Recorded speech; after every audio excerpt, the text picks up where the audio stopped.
Mummy ఏంటి నేను తొందరగా లేపలేదు. 7:30 అయిపోయింది, నేను లేచేసరికల్లా 8:25 అవుతుంది.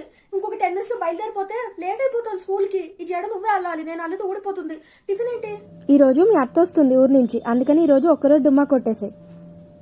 అదేంటి అత్త వాళ్ళ ఇంటికి వెళ్ళిన తర్వాత వస్తుంది కదా మన ఇంటికి, అప్పుడు కలుస్తావు కదా. లేదు, ఫస్ట్ మన ఇంటికి వచ్చి నిన్ను కలిసి వెళ్తానంది. పోనీ కనీసం హాఫ్ డే వస్తాను. వద్దమ్మా, అతను వచ్చేస్తే బాగోదు. ఇప్పటికి ఫస్ట్ పీరియడ్ అయిపోయి ఉంటుంది మమ్మీ.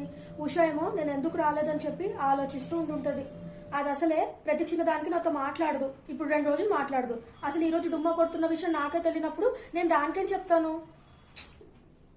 ఇప్పుడు తెలుసా 4th పీరియడ్ కూడా అయిపోయి ఉంటది. Social ma'am period. తను టెస్ట్ తీసుకుంటా అంది. అందరూ అనుకుంటారు టెస్ట్ ఉందని చెప్పి నేను డుమ్మా కొట్టానని చెప్పి. ఇంకా అత్త కూడా రాలేదు. నువ్వేమో డుమ్మా కొట్టించావు. మమ్మీ స్కూల్లో లంచ్ అయిపోయి ఉంటది. సుష్మా మ్యామ్ కూడా వచ్చేసి ఉంటది. ఈ రోజు మ్యామ్ 2 పీరియడ్స్ తీసుకుంటా అన్నారు. ఎంత నోట్స్ ఉంటుందో ఎంతో కంప్లీట్ చేయాల్సింది. అంతేకాకుండా ఇంగ్లీష్ మ్యామ్ మాకు కొత్త చాప్టర్ మొదలెడతా అని చెప్పారు. అది కూడా మిస్ అవుతున్నాను. అత్త వస్తుంది అన్నావు, అత్త ఇంకా రాలేదు. ట్రైన్ లేట్ అయింది, ఇంతసేపు అయింది, వచ్చేస్తుంటాను. అందుకే నేను మార్నింగ్ హాఫ్ డే అన్న అటెండ్ అవుతాను అన్నాను.